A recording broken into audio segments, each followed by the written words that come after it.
Hello guys. सो अब हमें discuss करना है अपना थर्मोडायनेमिक्स एंड थर्मोकेमिस्ट्री का पार्ट 2। ठीक है, और हमारी सुपर थर्टी सीरीज चल रही है, पता ही आप लोगों को। और पार्ट 1 में ऑलरेडी आपको डिस्कस करा चुका हूँ, तो जिस बच्चे ने पार्ट 1 नहीं देखा है वो पहले पार्ट 1 देख लो, ताकि उसके जो कॉन्सेप्ट हैं वो आप लोगों को अच्छे तरीके से समझ आ जाए। ठीक है, ओके। तो चलो बात करते हैं अपना क्वेश्चन नंबर 11। तो क्वेश्चन 11 क्या बोल रहा है? The enthalpy of vaporisation of liquid is 30।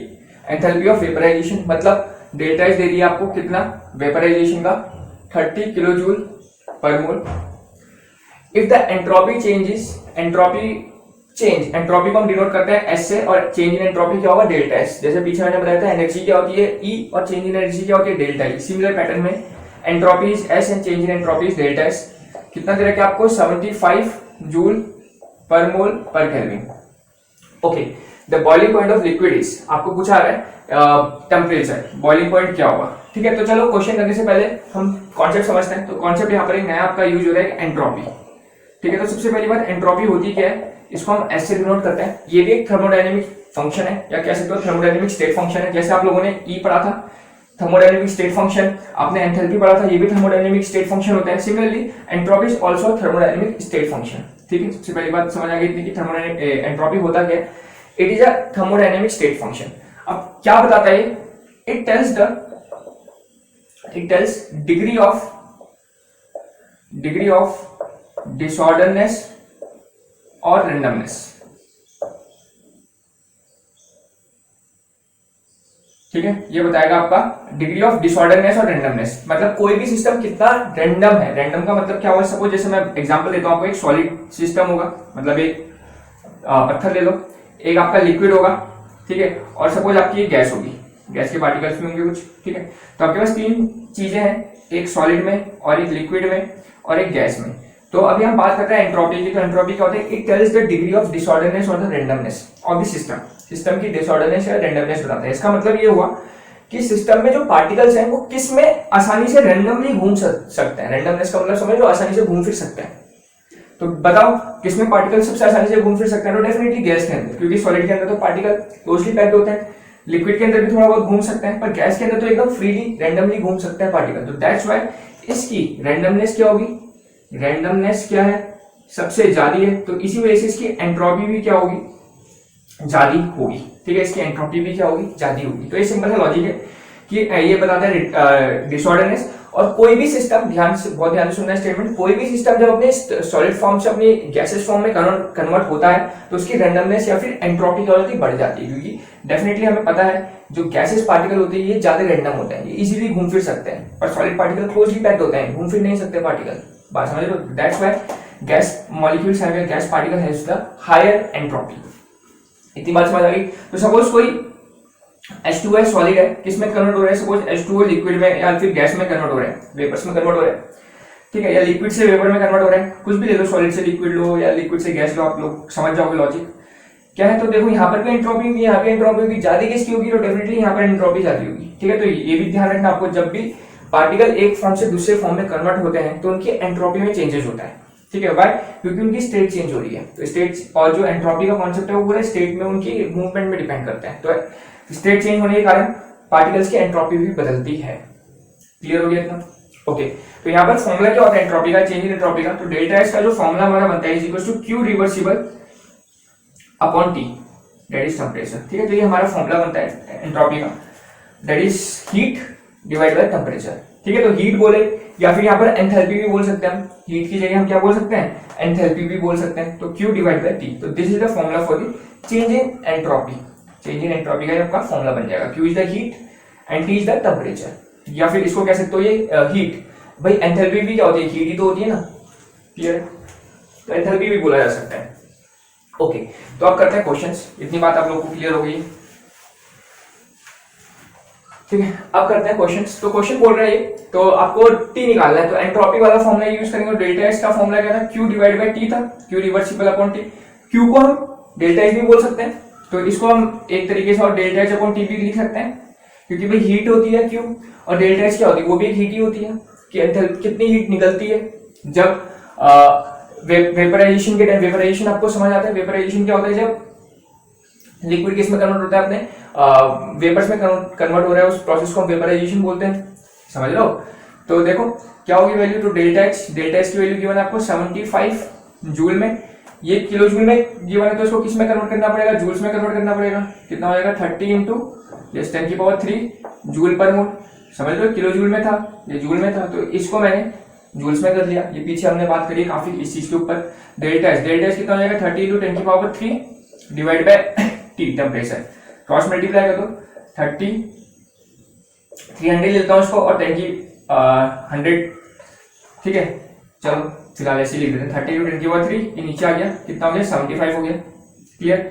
तो जरा देखो इसको, अगर एक जीरो इसको दे दो 300 हो जाएगा और ये कितना हो जाएगा 10⁻² डिवाइड बाय 75, क्योंकि मैं जानता हूँ 75 4 जा होता है 300, तो 4 जा हो गया और तो कितना हो गया 2 मल्टीप्लाई हो जाएंगे 400 यूनिट क्या हो जाएगी केल्विन। तो ये आपका आ जाएगा जो टेम्परेचर है कितना हो जाएगा 400 केल्विन। तो यस 4 यूनिट केल्विन हमें आंसर दिख रहा है, ये हमारा आंसर हो जाएगा। क्लियर। ओके, तो इस तरीके से हम ये एंट्रोपी के क्वेश्चंस को सॉल्व करेंगे। नाउ नेक्स्ट क्वेश्चन बोलता है question number 12, if 900 joule of heat, मतलब डेफिनेटली क्यू दे दिया आपको कितना 900 जूल पर ग्राम, ठीक है, exchange at boiling point of water. Boiling point of water मतलब टेम्परेचर आपको पता है कितना, boiling point that is 100 degree Celsius. Kelvin में कन्वर्ट करोगे तो क्या करना पड़ेगा प्लस 273, तो कितना हो जाएगा 373 केल्विन। समझ लो 100 plus 273 that is 373 kelvin. What is the increase in entropy, मतलब आपको चेंज इन एंट्रोपी बताना है, क्या होगा डेल्टा एस की वैल्यू बतानी है। डायरेक्ट फॉर्मूला पुट करेंगे, delta S equals to Q upon T, जो भी हमने सीखा डायरेक्ट फॉर्मूला उठा के पुट करेंगे। यहाँ पर एक गलती कर सकते हैं बच्चे, डायरेक्टली क्यू की वैल्यू 900 पुट कर देंगे और टेम्परेचर 373 पुट करेंगे और आंसर निकालेंगे तो 2.41 समथिंग आ जाएगा, ठीक है, पर वो गलत हो जाएगा, ऐसे नहीं पुट करना है। सवाल है क्यों, क्योंकि जो हीट होती है वो हमेशा जूल पर ग्राम नहीं होती, जूल पर मोल होती है। और जरा आप ऑप्शन भी देखोगे तो क्या दे रखा है, जूल पर मोल दे रखा है आपको ऑप्शन, ठीक है। यहां से जो आंसर आएगा वो मेरा कितना आएगा, जूल पर ग्राम आएगा।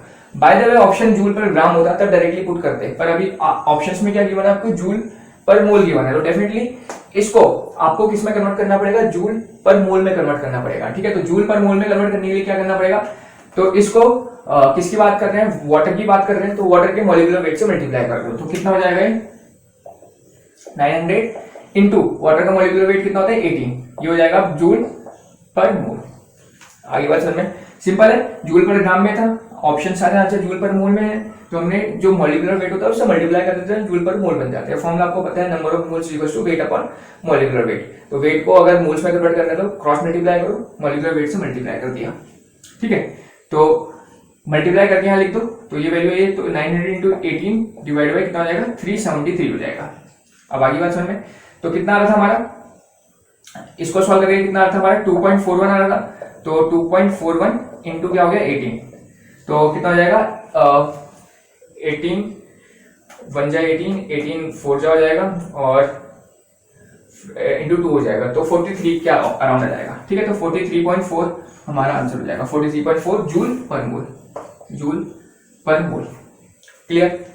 तो बात समझ आ गई क्या करना है, क्या गलती हो सकती है। गलती यहाँ पर ये बच्चे कर सकते हैं, पहले 900/373 डायरेक्टली पुट करेंगे, वो गलत हो जाएगा क्योंकि वो आपका जूल पर ग्राम में आंसर आएगा, पर ऑप्शन हमारे जूल पर मोल में है, तो डेफिनेटली क्या करना पड़ेगा, हमें 18 से मल्टीप्लाई करना पड़ेगा, क्योंकि वाटर का मॉलिक्यूलर वेट कितना होता है 18 होता है, तो 18 से मल्टीप्लाई, कोई और होगा तो उसके मॉलिक्यूलर वेट से मल्टीप्लाई करो, ठीक है।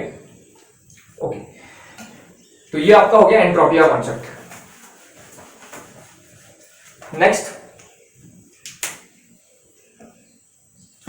Next is the correct condition for spontaneous at all temperature is okay. तो जरा देखो ध्यान से इस क्वेश्चन को, अब आपको बताएंगे स्पॉन्टेनियस के लिए कंडीशन क्या होगी। तो हमारी जो एक्चुअल में थर्मोडायनेमिक्स हम पढ़ते हैं वो पूरी स्पॉन्टेनियस होगा सिस्टम या नहीं होगा उसी के लिए पढ़ा जाता है, ठीक है। तो कोई भी सिस्टम स्पॉन्टेनियस होगा उसके लिए हम क्या यूज करते हैं, spontaneous, whether the system is spontaneous और नॉट, उसके लिए हमें डेल्टा जी को चेक करना होता है, ठीक है। तो डेल्टा जी देखो एक नया चीज आ गई तुम्हारे सामने, delta G is the Gibbs free energy, इसको बोलते हैं गिब्स फ्री एनर्जी, ठीक है। तो डेल्टा जी को हम चेक करते हैं और डेल्टा जी को क्या बुलाता है, गिब्स फ्री एनर्जी, और डेल्टा को क्या बुलाएगा, change in Gibbs free energy. As usual जैसे हम एस को क्या बोलते थे, एंट्रोपी, और डेल्टा एस को क्या बोलते थे, चेंज इन एंट्रोपी। तो वैसे G is the Gibbs free energy and delta G is the change in Gibbs free energy, और ये भी हमारी थर्मोडायनेमिक स्टेट फंक्शन होता है, ठीक है। तो कौन कौन से फंक्शन हो गया हमारे पास, एक डेल्टा ई हो गया, एनर्जी एंथैल्पी हो गया, डेल्टा एस एंट्रोपी हो गया, डेल्टा जी हो गया। ठीक है, तो ये चार हमारे थर्मोडायनेमिक स्टेट फंक्शन है जिसके बारे में हमने बात करी है, और डेल्टा जी के बारे में अभी हम बात कर ही रहे हैं। ठीक है, इन तीन के बारे में तो ऑलरेडी मैं बात करा चुका हूँ। Now will talk about delta G. ठीक है, तो जिसको इन तीन के बारे में नहीं पता हो फर्स्ट पार्ट देख लो, फर्स्ट पार्ट में इन सबको मैंने एक्सप्लेन किया है। एस को तो खैर अभी थोड़ी देर पहले मैंने एक्सप्लेन कर दिया था। अब हम बात करते हैं डेल्टा जी की। ठीक है, तो डेल्टा जी का यूज करके हम बताते हैं कि whether the system is spontaneous और नॉट। ठीक है, स्पॉन्टेनियस का मतलब क्या हुआ, एक ऐसा सिस्टम जो अपने आप चले without the help of any external force. समझ लो, जिसमें अपने आप काम हो और एक ही डायरेक्शन में चले without the help of any external force. ऐसे सिस्टम को हम बोलते हैं स्पॉन्टेनियस प्रोसेस या spontaneous system which carried out है। लिख देता हूं, चलो क्या होता है spontaneous system which carried out in a single direction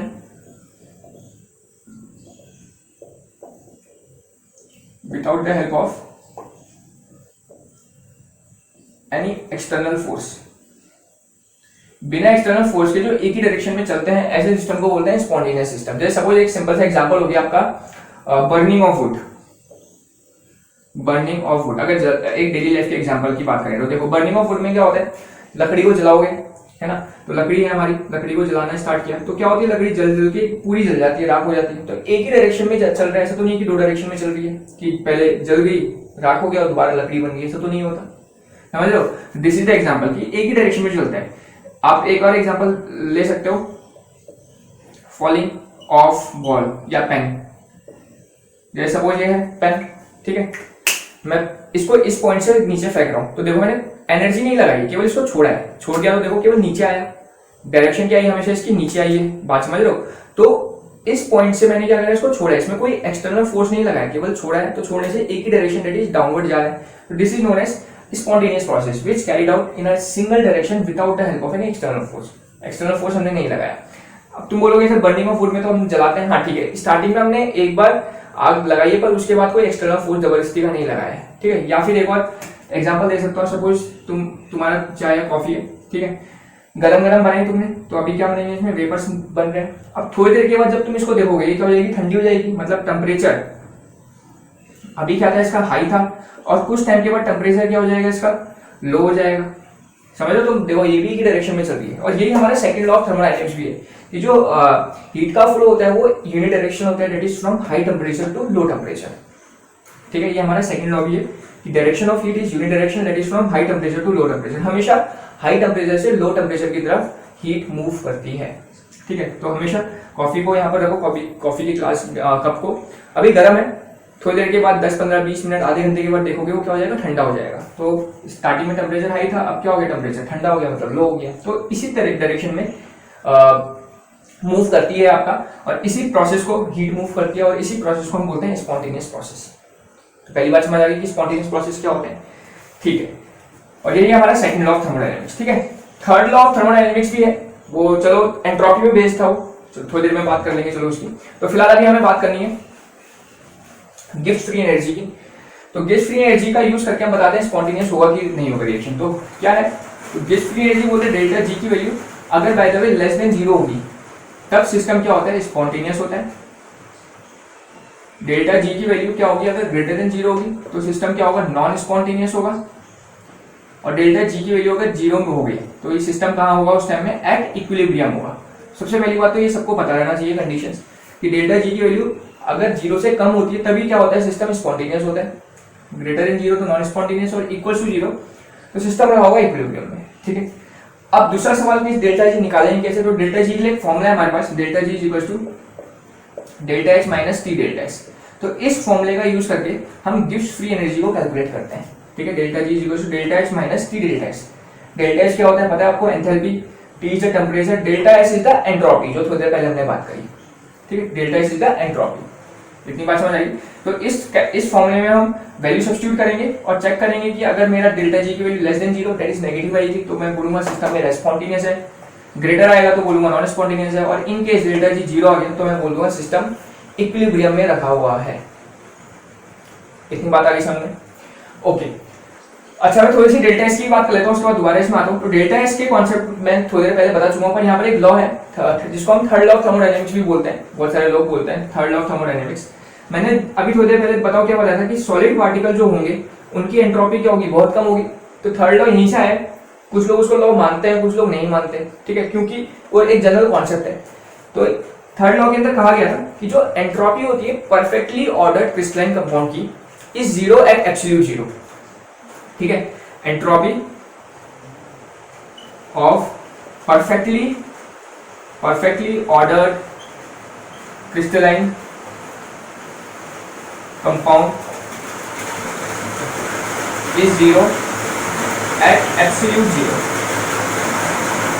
ठीक है। एब्सोल्यूट जीरो टेम्परेचर के अंदर जो परफेक्टली ऑर्डर क्रिस्टलाइन कंपाउंड होगा उसकी एंट्रोपी क्या होगी, जीरो होगी। ये कहा था क्या, थर्ड लॉ, ये आपका थर्ड लॉ का स्टेटमेंट है, ठीक है। इतनी बात आ गई सर में। अब देखो क्या कहानी है, तो ये है डेल्टा एस का एक छोटा सा लॉ, एंट्रोपी पे बेस्ड लॉ होता है। और इसमें एक चीज और ध्यान रखो, तुम लोग एक चीज जानते हो, एंट्रोपी, देखो ध्यान से सुनना, अगर बाय द वे मैं एडियाबेटिक प्रोसेस की बात करूं, किस प्रोसेस की बात करूं, एडियाबेटिक प्रोसेस की बात करूं, तो एडियाबेटिक प्रोसेस में क्या होता है, क्यू डी क्यू हमारा जीरो होता है, स्टार्टिंग में बता दिया था होता है। तो डी क्यू जीरो होने के कारण जो एंट्रोपी होगी, एंट्रोपी क्या होती है जरा आप देखो, Q अपॉन T थी, तो डी क्यू जीरो होने के कारण Q जीरो हो जाएगा, तो एंट्रोपी इस केस में क्या हो जाएगी, जीरो हो जाएगी। तो ये भी ध्यान रखना है कि एडियाबेटिक प्रोसेस के अंदर जो चेंज इन एंट्रोपी होती है that is delta S. Delta S क्या होती है एडियाबेटिक प्रोसेस के अंदर, डेल्टा एस होती है आपकी जीरो, ठीक है। तो एक छोटी सी एक्स्ट्रा इंफॉर्मेशन दे दी मैंने एंट्रोपी के बारे में। अब दोबारा आते हैं अपने इस कॉन्सेप्ट में,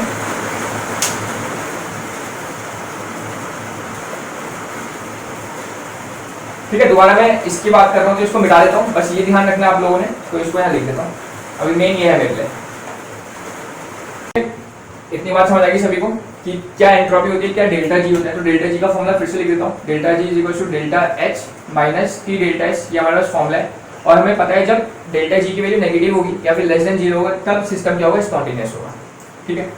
अच्छा एक चीज़ और, बारिश भी स्टार्ट हो गई है, तो हो सकता है आपको बैकग्राउंड में थोड़ी बारिश की भी आवाज़ है ना, तो खैर कुछ कर नहीं सकते, वीडियो तो हमने स्टार्ट कर दिया, तो वीडियो भी नहीं रोक सकते और नहीं बारिश रोक सकते हैं, है ना। तो फिर थोड़ा बहुत एडजस्ट करो इस वीडियो के लिए, हल्की फुल्की आवाज़ आ रही है बैकग्राउंड में, कोई बात नहीं, उसको इग्नोर करके मेरी बातें सुनो ध्यान से, ठीक है, क्योंकि बारिश रोकना हमारे बस की बात नहीं है, क्या करें। और वीडियो रोकना भी नहीं है, वीडियो भी नहीं रोकना, वीडियो स्टार्ट हो चुकी है, ठीक है। चलो डेल्टा जी इक्वल टू कितना हो जाएगा, delta S minus T delta S. तो ये हमारे पास लॉजिक हो गया। तो अब बनाने सबसे पहले कंडीशन, तो बोला जा रहा है correct condition for spontaneous at all temperature, सब टेम्परेचर में सिस्टम स्पॉन्टेनियस होगा, इसकी क्या कंडीशन है, ठीक है। तो इसके लिए जरा देखो, क्या डेल्टा जी क्या होना चाहिए आपका, नेगेटिव होना चाहिए, डेल्टा जी क्या होना चाहिए, नेगेटिव होना चाहिए। तो ये नेगेटिव होगा तभी स्पॉन्टेनियस होगा। तो सबसे पहली बात डेल्टा एच क्या होगा, डेल्टा एच क्या होगा, सिंपल सी कहानी, डेल्टा एच को क्या करना पड़ेगा, पॉजिटिव रखना पड़ेगा।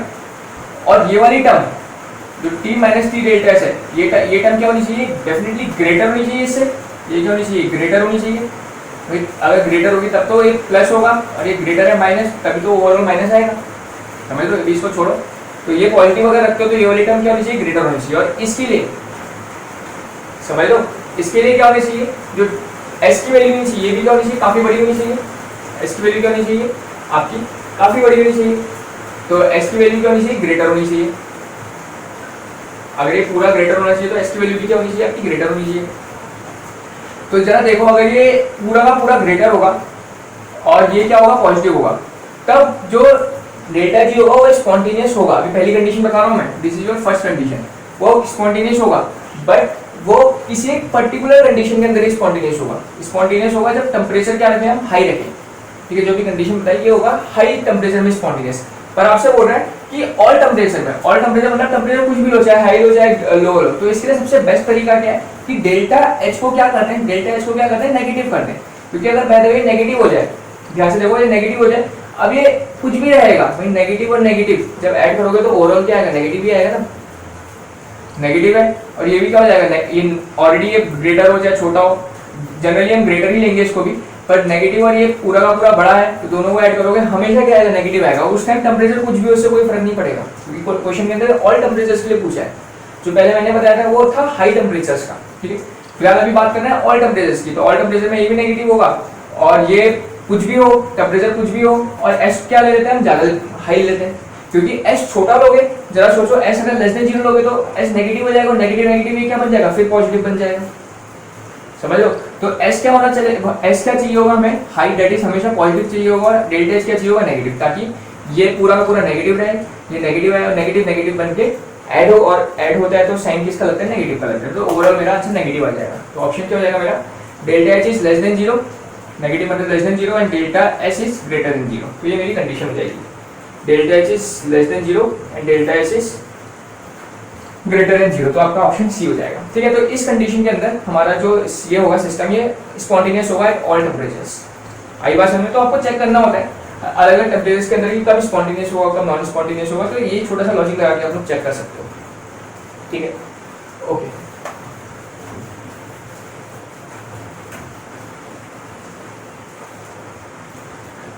कभी कभी इसमें डायरेक्टली क्वेश्चन पूछ जाता है, बताओ कि सिस्टम सपोज ये है delta G equals to delta H minus T delta C, हमारा फॉर्मूला था। कभी कभी इस टाइप के भी क्वेश्चन पूछ जाते हैं। सपोज डेल्टा एच अगर पॉजिटिव होगा, ठीक है, डेल्टा एच क्या होगा, पॉजिटिव होगा, और डेल्टा एच क्या होगा, नेगेटिव होगा, तो बताओ सिस्टम क्या होगा। तो देखो ये पॉजिटिव है तो ये पॉजिटिव आएगा इसको सॉल्व करके, ये नेगेटिव है, नेगेटिव नेगेटिव, ये नेगेटिव है और आगे भी नेगेटिव है, नेगेटिव नेगेटिव क्या हो जाएगा, मल्टीप्लिकेशन में साइन पॉजिटिव हो जाएगा तो पॉजिटिव आएगा, और पॉजिटिव पॉजिटिव ऐड करोगे क्या आएगा, पॉजिटिव ही आएगा ना। तो इस केस में जो सिस्टम होगा it is never spontaneous, it is system क्या होगा, कभी भी स्पॉन्टेनियस नहीं होगा, कोई सा भी टेम्परेचर लो, अगर डेल्टा एच पॉजिटिव है और डेल्टा एच नेगेटिव है तो। ठीक है, इसी से और केस भी बन सकता है कि दोनों को पॉजिटिव लो, दोनों को नेगेटिव लो, अपने आप तुम बना सकते हो। केवल इतना सोचना है कि डेल्टा एच पॉजिटिव है तो ये भाई पॉजिटिव हो जाएगी टर्म, डेल्टा एच मैंने पॉजिटिव नेगेटिव लिया तो नेगेटिव था, नेगेटिव नेगेटिव मल्टीप्लिकेशन है तो पॉजिटिव हो जाएगा, पॉजिटिव पॉजिटिव पॉजिटिव होगा, और स्पॉन्टेनियस डेल्टा जी की वैल्यू अगर ग्रेटर देन जीरो है तो वो नॉन स्पॉन्टेनियस होता है। ये मैं अभी कंडीशन बता चुका हूँ आप लोगों को, है ना। तो इस तरीके से कंडीशंस आपको ध्यान रखनी है, ध्यान नहीं रखनी मतलब लॉजिक अपने आप बनाना आना चाहिए, बस आपको फॉर्मूला ध्यान रखना है डेल्टा जी वाला। ठीक है, ओके। नेक्स्ट क्वेश्चन करते हैं हम, क्वेश्चन नंबर 14। क्या बोल रहा है, फॉर द रिएक्शन Ag2O, आपके पास रिएक्शन है Ag2O से क्या बन रहा है, 2Ag प्लस हाफ O2 तैयार हो रहा है। The value of delta H is, delta H की वैल्यू दे दी आपको 30.56 किलो जूल पर मोल, और डेल्टा एच भी दे दी आपको 0.066 किलो जूल पर केल्विन पर मोल। ठीक है, the temperature at which the free energy change will be zero, मतलब वही फॉर्मूला लेगा डेल्टा जी इक्वल्स टू क्या हो जाएगा, delta H minus T delta H. आपसे पूछ रहा है टेम्परेचर जब फ्री एनर्जी में जो चेंज है वो क्या हो, जीरो, मतलब डेल्टा जी की वैल्यू कब जीरो होगी, मतलब जब जीरो होगी तब टेम्परेचर क्या होगा, ये आपसे पूछ रहे हैं। तो डेल्टा जी को जीरो ले लिया, इसको इधर लिया, तो डेल्टा एच क्या हो जाएगा आपका, इधर आ जाएगा तो क्या हो जाएगा, टी डेल्टा एच। टेम्परेचर क्या होगा, टेम्परेचर निकालना है, delta H divide by delta H. ठीक है, वैल्यू सब्स्टिट्यूट कर दो, तो देखो यूनिट चेक कर लो पहले सबसे, तो ये भी किलो जूल में, ये भी किलो जूल में, कन्वर्ट करने की जरूरत नहीं है, समझ लो, एक जूल में दूसरा किलो जूल में होता तब कन्वर्ट करना पड़ता। डेल्टा एच क्या है आपका 30.56 है, और ये कितना आपका 0.066 ये है। ठीक है, पॉइंट हटेगा कितने, 3 जीरो आएंगे ऊपर, और इससे पॉइंट हटेगा 2 जीरो आएंगे, तो 2 से 2 कट जाएगा, केवल कितना 1 जीरो बचेगा ऊपर, 1 जीरो बचेगा। आगे क्वेश्चन में 2 से काटो, 2 3 जा 2 3 जा 2 1 5 2 4 2 8, कितना आ गया 1528। 3 से कट रहा है कि नहीं कट रहा, नहीं कटेगा। 3 से कितना जाएगा 1528 डिवाइड बाय 33। चलो मैं सॉल्व ऐसे ही कर लेता हूँ, 33 को 3 3 जा 9 3 जा 9 4 3 जा 12, तो 40 कुछ आ जाएगा आंसर, 4 आएगा सबसे पहले, 4 जा जाएगा। अच्छा 4 वाले 3 ऑप्शन दिख रहे हैं, ओके 4 फिर कैरी हो जाएगा 6, यस, तो आपका आंसर आएगा 463 के अराउंड कहीं आपका आंसर आ जाएगा। ठीक है, आप लोग इसको सॉल्व कर लेना। मैंने 46 तक आंसर निकाल लिया, पर ऑप्शंस में चेक करके मैंने डायरेक्टली 463 लिख दिया। आप लोग बस कैलकुलेट करोगे, कैलकुलेट करना आता ही है सभी को, तो 463 आंसर आपका आ जाएगा। ठीक है, तो इसका आंसर हो जाएगा सी। ठीक है, बात समझ आ गई। तो डेल्टा जी को हमने जीरो रख दिया, क्यों, क्योंकि इसने बोला है टेम्परेचर बताना है eight which free energy change will be zero, कब फ्री एनर्जी चेंज जीरो होगा। ठीक है, कभी कभी इसको ऐसा बोल देता है टेम्परेचर बताओ जब सिस्टम इक्विलिब्रियम में रखा हुआ, तभी भी डेल्टा जी की वैल्यू जीरो पुट कर देंगे, आंसर आ जाएगा। कभी कभी ऐसा पूछा जाता है कि बताओ कब ये स्पॉन्टेनियस नॉन स्पॉन्टेनियस से स्पॉन्टेनियस बनेगा, तभी भी हम डेल्टा जी की वैल्यू जीरो पुट करेंगे। ठीक है भाई, जब जीरो होगा उसके बाद ही तो स्पॉन्टेनियस बनने लगेगा, अगर इन केस वो नॉन स्पॉन्टेनियस रिएक्शन है तो। ठीक है, तो 2-3 लैंग्वेज में इस टाइप का क्वेश्चन बना जाता है, पहला तो यही, दूसरा कि इक्विलिब्रियम में है तो ये भी 0 पुट करेंगे। तीसरा, जब वो कब किस टेम्परेचर में वो स्पॉन्टेनियस से नॉन स्पॉन्टेनियस या फिर नॉन स्पॉन्टेनियस से स्पॉन्टेनियस बनेगा, उस केस में भी हम डेल्टा जी को 0 पुट करेंगे। Clear? Okay, now fifth question, sorry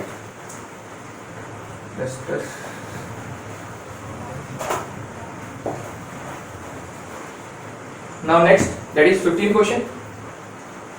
15 question कह रहे हैं the standard entropy of x2 y2 and xy3 are, okay, reaction दे रखी है आपको, half x2 plus 3/2 y2 gives xy3, और आपको इसकी भी एंट्रोपी गिवन है x2 की कितनी 60, y2 की गिवन है कितनी 40 एंड xy3 की गिवन है आपको कितनी 50। ठीक है, तीनों की एंट्रोपी गिवन है इंडिविजुअल।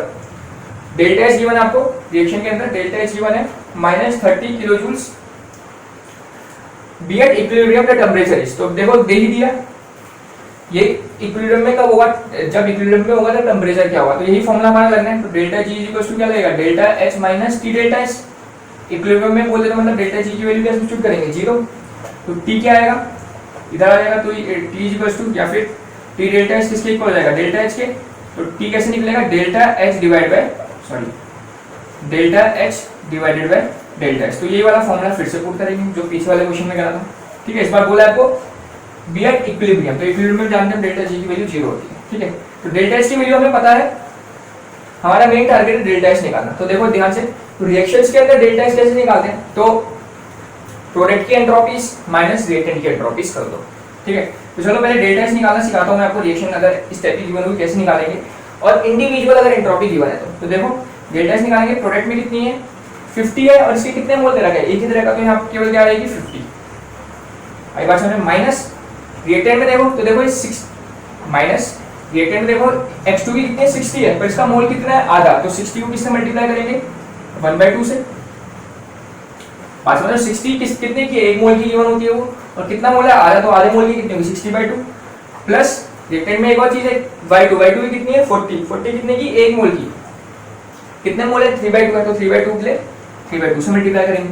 ठीक है, तो इस तरीके से हम निकालेंगे एंट्रोपी। सबसे पहले तो 50 माइनस कितना हो गया 30, और 30 हो जाएगा, ये कितना हो जाएगा 2 3 2 जा भाई 2 2 जा 20 होगा नहीं होगा, तो कितना होगा प्लस 60, तो कितना आएगा इसको सॉल्व करके 50 माइनस 90, तो आ गया देखो -40, तो आपका आंसर आ जाएगा -40, मतलब डेल्टा एस की वैल्यू आ जाएगी।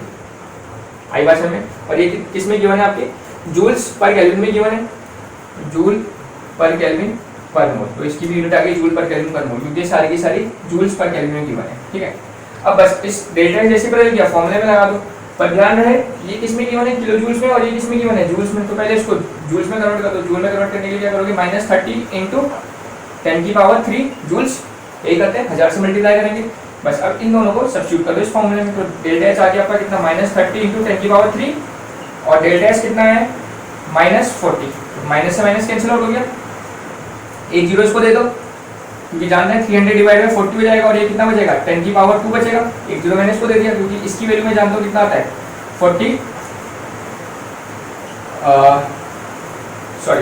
दे देते हैं।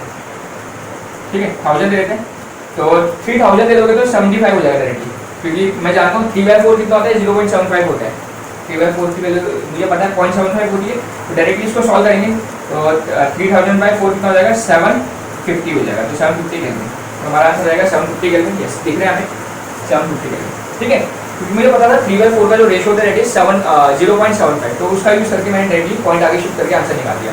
नहीं पता तो कैलकुलेट कर लो, सिंपल सा कैलकुलेशन है, तो यू विल गेट 750 केल्विन। ठीक है, तो ये हो गया हमारे 5 क्वेश्चन। अब हम बात करेंगे नेक्स्ट 5 क्वेश्चन। ठीक है, तो ये आ गया आपके नेक्स्ट 5 क्वेश्चन, हम 5 क्वेश्चन ऑलरेडी डिस्कस कर चुके हैं। ओके, तो क्वेश्चन नंबर 6 की बात करते हैं। क्वेश्चन 16 की बात करते हैं। The value of delta H and delta H for the reaction, आपको रिएक्शन दे रखी है C plus CO2 to give 2CO। Okay, R delta H की वैल्यू गिवन है आपको 170 किलो जूल्स और डेल्टा एच की वैल्यू गिवन है 170 जूल पर केल्विन। ठीक है, सबसे पहली बात तो देखो ये जूल में किलो जूल में, तो यूनिट कन्वर्जन कर लो 170 टू 10⁻³ ये भी क्या हो गया जूल हो गया। ठीक है, सबसे पहले हमें पता है जो यूनिट होनी चाहिए वो सेम रहनी चाहिए। The reaction will be spontaneous है, तो रिएक्शन कहाँ स्पॉन्टेनियस होगी, पूछा गया कौन से टेम्परेचर के अंदर। तो सबसे पहले डेल्टा जी निकालो, डेल्टा जी की वैल्यू क्या होगी, डेल्टा जी आप निकालोगे तो क्या आता है, डेल्टा जी को delta H minus T delta S, ये तो होगा ना। और जब रिएक्शन स्पॉन्टेनियस होने लगेगी उस टाइम में, मतलब अभी कह सकते हो कि इक्विलिब्रियम में स्पॉन्टेनियस नहीं है या नहीं नॉन स्पॉन्टेनियस है, तो उस टाइम में डेल्टा जी की वैल्यू निकालोगे तो ये क्या आएगी, जीरो आएगी। और इस टाइम में आपको सब टेम्परेचर निकालना है सबसे पहली बात, तो टेम्परेचर बताओ, टेम्परेचर क्या आएगा, तो डेल्टा एच आपका आ जाएगा टी डेल्टा एस, और टेम्परेचर आएगा आपका delta H divide by delta S. तो डेल्टा एच कितना गिवन है आपको, डेल्टा एच गिवन है आपको 170 into 1000 divide by delta H given है आपको 170, तो टेम्परेचर आ गया आपका कितना 1000 केल्विन। मतलब अगर मैंने माना कि सिस्टम इक्विलिब्रियम में है, क्योंकि क्वेश्चन के अंदर स्पॉन्टेनियस नॉन स्पॉन्टेनियस कुछ भी गिवन नहीं है, तो मैंने माना सिस्टम इक्विलिब्रियम में है, तो इक्विलिब्रियम के अंदर टेम्परेचर कितना है 1000 केल्विन है।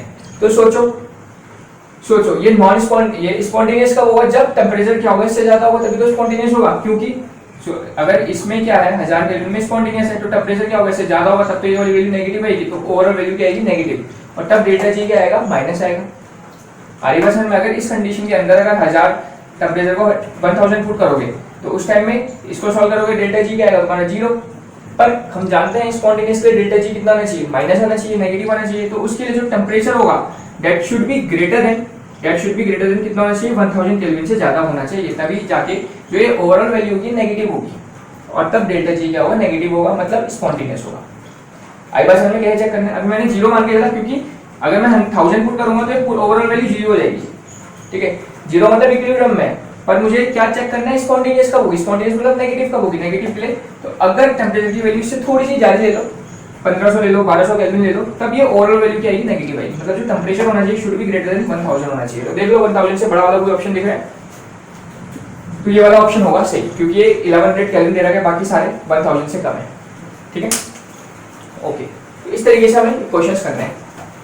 नेक्स्ट क्वेश्चन,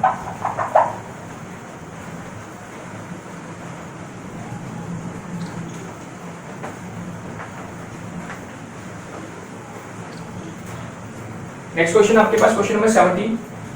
क्वेश्चन 17 बोलता है फॉर द रिएक्शन, आपको रिएक्शन गिवन है H2O4 liquid to 2XO2 gas, ठीक है, डेल्टा E की वैल्यू आपको गिवन है 2.1 kilo calories, and delta S आपको गिवन है 20 कैलोरी इनवर्स, टेम्परेचर गिवन है आपको 300 कैलोरी, आपको डेल्टा जी बताना है। तो सबसे पहले यूनिट देख लो, ये कैलोरीज में है, ये किलो कैलोरी में, तो उसको कैलोरी में कन्वर्ट करना पड़ेगा, मतलब 2.1 इंटू 10³ कैलोरी। ठीक है, सबसे पहला काम करो यूनिट्स को कन्वर्ट कर लेना, वरना गलती सबसे ज्यादा यूनिट कन्वर्जन में होती है बच्चों से, ठीक है।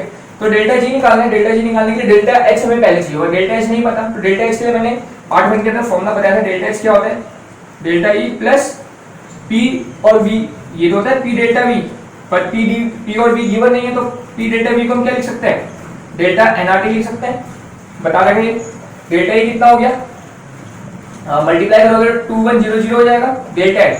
तो देखो गैस में इसको कंसीडर करेंगे, लिक्विड कंसीडर नहीं करेंगे, तो डेल्टा एन की वैल्यू क्या आएगी, प्रोडक्ट के मोल मतलब 2, रिएक्टेंट में कंसीडर ही नहीं करना है, तो केवल कितनी वैल्यू होगी, 2 वैल्यू होगी, समझ लो, क्योंकि लिक्विड में है, हम जानते हैं लिक्विड वाली टर्म्स को कंसीडर नहीं किया जाता है।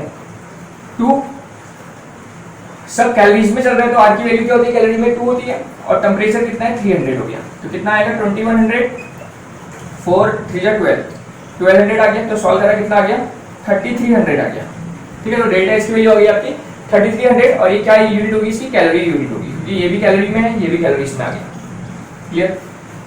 अब सवाल है हमें डेल्टा जी निकालना है, डेल्टा जी का फॉर्मूला लगाओगे, डेल्टा जी क्या होता है, delta H minus T delta S, तो डेल्टा एच निकाल चुके हो, यहाँ से पुट कर दो 3300 माइनस टेम्परेचर आपको गिवन है 300, और डेल्टा एच भी गिवन है कितना 20, तो कितना है 3300 माइनस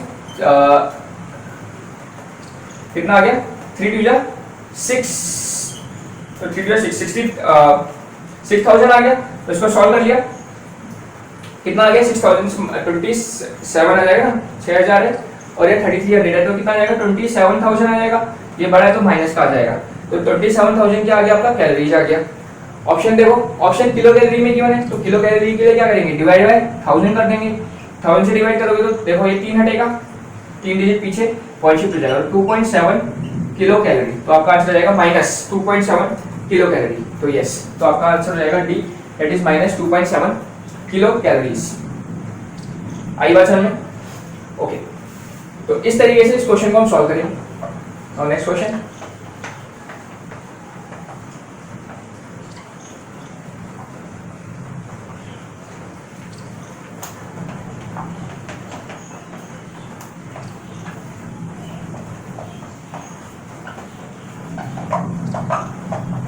नेक्स्ट क्वेश्चन बोल रहे हैं for the reaction CaCO3, reaction आपके पास क्वेश्चन नंबर 18, CaCO3 से जा रहा है, ये सॉलिड में है, CaO प्लस CO2, ये रिएक्शन है आपके पास। Partial pressure of CO2 at 1000 kelvin, partial pressure given है आपको CO2 का कितना 0.003 atm, delta G not given आपको डेल्टा जी निकालना है, ठीक है। तो स्टैंडर्ड हीट फ्री एनर्जी क्या रिलेशन होता है, delta G is equal to delta G not plus 2.303 RT log K, ठीक है। तो ये रिलेशन होता है। तो सबसे पहली बात तो ये फॉर्मूला ध्यान रखेंगे सब बच्चे, this is the formula, Gibbs free energy का और स्टैंडर्ड गिब्स फ्री एनर्जी के बीच में relation, delta G is equal to delta G not plus 2.303 RT log K, ठीक है। अगर ये कहानी इक्विलिब्रियम में रखी गई तो इक्विलिब्रियम में क्या होता है, डेल्टा जी 0 हो जाएगा, तो डेल्टा जी नॉट कितना हो जाएगा माइनस 2.303 RT log K, ठीक है। तो ये भी ध्यान रखना, कभी कभी डेल्टा जी नॉट पूछ लिया जाता है और बोला जाता है सिस्टम इक्विलिब्रियम में है, तो सिस्टम इक्विलिब्रियम में तो इसको हटा दो, 0 कर दो, इसको इस साइड लाओ, मतलब डेल्टा जी नॉट कितना आएगा माइनस 2.303 RT log K आएगा। तो डायरेक्टली वैल्यू सब्स्टिट्यूट करके आंसर हमारा आ जाता है, ठीक है। फिलहाल और उसमें कभी कभी के भी पूछ लिया जाता है तो एंटी लॉग वगैरह ले सकते हो, एंटी लॉग लेना मैंने आपको बता रखा है कैसे लेते हैं, ठीक है। फिलहाल अभी इस क्वेश्चन के अंदर जो पूछा है वो करते हैं। तो डेल्टा जी नॉट आपको क्वेश्चन के अंदर गिवन है 27.2 किलो कैलोरी, 27.2 कितना गिवन है, 27.2 किलो कैलोरी गिवन है। तो इसको कैलोरी में कन्वर्ट कर देते हैं, तो 1000 से मल्टीप्लाई करेंगे कितना आएगा 27200 कैलोरी आ गया, ओके। 2.303 R कैलोरी में चल रही है तो R की वैल्यू क्या लेनी पड़ेगी, 2 लेनी पड़ेगी। टेम्परेचर गिवन है क्वेश्चन के अंदर, यस टेम्परेचर गिवन है 1000 और लॉग के रखते हैं फिलहाल तो देख ले। तो देखो पॉइंट हटेगा, 1000 से 1000 कैंसिल आउट हो गया, तो कितना आ गया 27200 प्लस 4606 इनटू लॉग के। लॉग के क्या होगा, तो देखो के क्या के कैसे निकलता है, या तो इक्विलिब्रियम के अंदर मैंने सिखा रखा है आप लोगों को, तो प्रोडक्ट की डिवाइड बाय रिएक्टेंट की कंसंट्रेशन, प्रोडक्ट की कंसंट्रेशन डिवाइड बाय रिएक्टेंट की कंसंट्रेशन, या फिर प्रेशर, अभी हमारा प्रेशर गिवन है तो प्रोडक्ट का प्रेशर डिवाइड बाय रिएक्टेंट का प्रेशर, ऐसे लेते हैं। और उनको लेते हैं जो किस में होगा, गैस में होगा, तो इसको लेंगे, सॉलिड वाले को नहीं लेते, सॉलिड वाले को नहीं लेते, ठीक है। जिसको ये समझ नहीं आ रहा है कि किसको लेना है किसको नहीं लेना है, इक्विलिब्रियम वाला चैप्टर देख लो, बहुत अच्छे से समझा रखा है उसके अंदर मैंने, ठीक है। तो क्या आएगा, केवल यही आएगा, तो प्रेशर ऑफ CO2 आएगा, और यहाँ तो कुछ है भी नहीं, तो कितना आएगा प्रेशर ऑफ CO2 कितना दे रखा है आपका, देखो 0.003 आ जाएगा, ठीक है। तो जो K की वैल्यू आएगी ये डायरेक्टली तुम उठा के 0.003 पुट कर सकते हो, ये हमने निकाल लिया, ठीक है। तो इसको मैं हटा देता हूँ ताकि जगह बन जाए। तो बस आप सॉल्व करते हैं, 27200 प्लस 4606 लॉग, इसको तुम सॉल्व करोगे देखो पॉइंट हटेगा और नीचे कितना आएगा 1 2 3 जीरो आ जाएंगे, और तुम इसको ऐसे लिख सकते हो लॉग 3 इंटू 10 की पावर ऊपर चले गया -3, ऐसा बोला जा सकता है। 27200 प्लस 4606, और देखो आइडेंटिटी लगेगी log a इंटू बी, क्या होती है log a plus log b, log a plus log b, पता है सभी को, 3 इंटू 10 की पावर -3 मतलब log a into b, log a plus log b।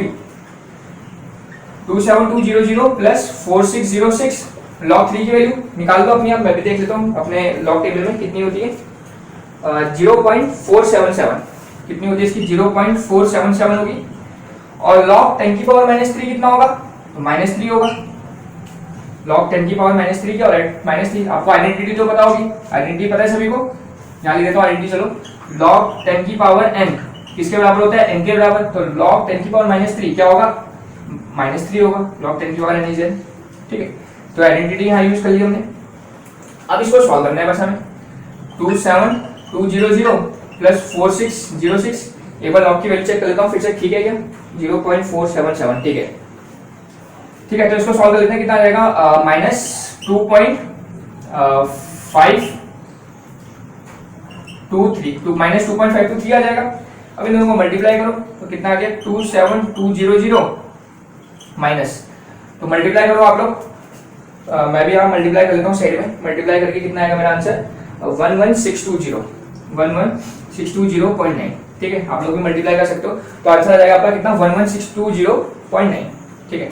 अब बस आप इसको सब्ट्रैक्ट करो, तो देखो पॉजिटिव में है या नेगेटिव में, तो सब्ट्रैक्ट करोगे तो आपका आंसर कितना आएगा, तो 15 लिख देता हूँ 155 और ये हो जाएगा 79 ठीक है, तो आपका आंसर आ जाएगा 1557 और यूनिट क्या आएगी इसकी, तो डेल्टा जी हमारा चलेगा ये पूरा का पूरा, तो डेल्टा जी इसकी यूनिट होगी कैलोरी में, तो ये हमारा आंसर हो जाएगा इस क्वेश्चन का ठीक है। इसको किलो कैलोरी में कन्वर्ट करना है तो क्या करो 1000 से डिवाइड करो या 3 पॉइंट पीछे शिफ्ट कर दो, तो कितना आ जाएगा 1000 से डिवाइड करोगे तो 1 2 3 15.57 किलो कैलोरी, तो ये भी आप आंसर बोल सकते हो इसका 15.57 किलो कैलोरीज ठीक है। बात समझ आ गई, एकदम सीधा सा क्वेश्चन था। ये फॉर्मूला आपको पता रहना चाहिए, delta G not G equals to delta G not plus 2.303 RT log के वैल्यू सब्स्टिट्यूट करी और आंसर निकाल लिया, सिंपल क्लियर। तो थोड़ा सा इक्विलिब्रियम का नॉलेज पता रहेगा तो क्वेश्चन थोड़ा जल्दी हो जाएगा, क्लियर ओके। तो अब बात करते हैं नेक्स्ट क्वेश्चन की, क्वेश्चन नंबर 19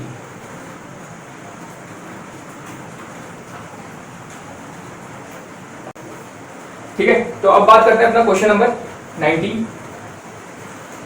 क्वेश्चन 19 क्या कहता है, for a Carnot engine the source is at 500 kelvin and sink is at 300 kelvin, what is the efficiency of the engine. ठीक है, तो आपको एफिशिएंसी पूछी जा रही है, आपको टेंपरेचर गिवन है। सबसे पहले तो क्वेश्चन करने से पहले मैं आपको बताता हूँ एफिशिएंसी कैसे निकलती है।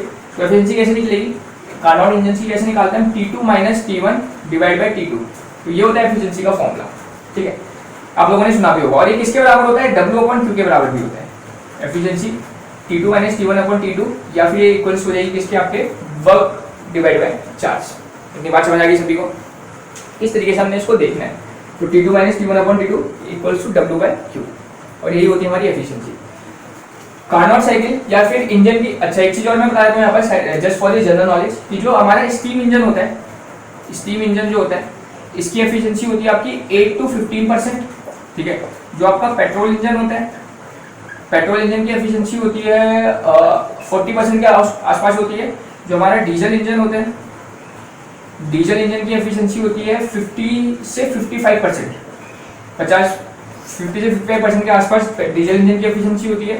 पेट्रोल इंजन की होती है 40%, स्टीम इंजन की होती है 8 से 15%। और जो हमारे हीट इंजन होते हैं ठीक है, जो हमारे हीट इंजन होते हैं उनकी एफिशिएंसी डिपेंड करती है उसको कहाँ ऑपरेट कर रहे हैं।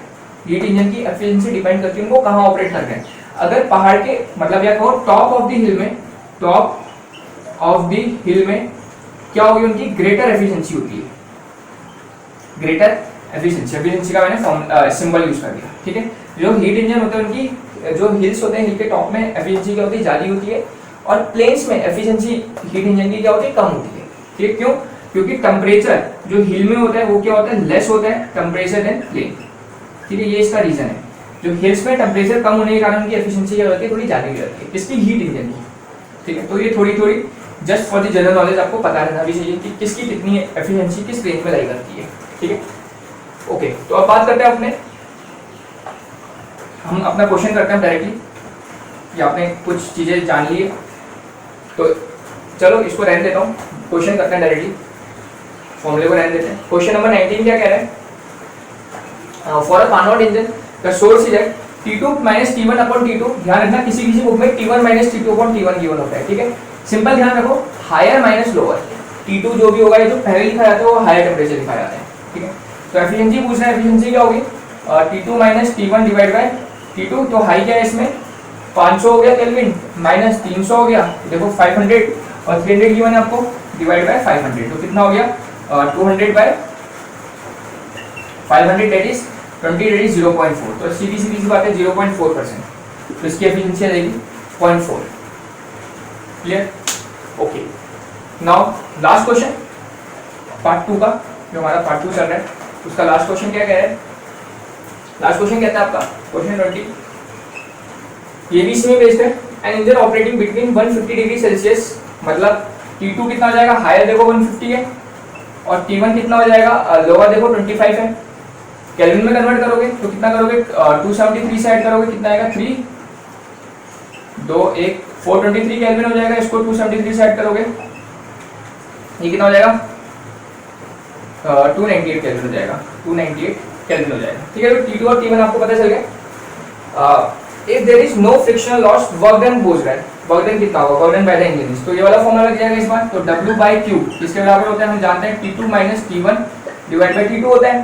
तो वर्क डन कितना आ जाएगा, क्रॉस मल्टीप्लाई करो Q को, Q T2 - T1 divide by T2। तो Q कितना है आपका, Q क्वेश्चन के अंदर गिवन है, जरा देखो, टेक्स 500 जूल्स, तो Q की वैल्यू पुट करो 500, T2 कितना आएगा आपका 423 माइनस T1 कितना आएगा 298 डिवाइड बाय T2 कितना जाएगा 423। तो इसको आप सॉल्व करोगे तो आपका वर्क आ जाएगा। ठीक है, तो डायरेक्ट फॉर्मूला बेस्ड क्वेश्चन रहते हैं, तो ये आपको पता रहना चाहिए, ये पता रहेगा तो आपका पूरा क्वेश्चन बहुत इजीली बन जाएगा। ठीक है, तो इसको तुम सॉल्व करोगे तो कितना आता है, 147 के आसपास आता है आंसर, 147.7। यस, ऑप्शन दे ही रखा आपको, मुझे पता थी इसकी कैलकुलेशन, इसलिए मैंने डायरेक्टली पुट कर दी है। आप लोग इसको सॉल्व भी कर सकते हैं। ठीक है, तो इसका आंसर आ जाएगा आपका 147.7 जूल्स।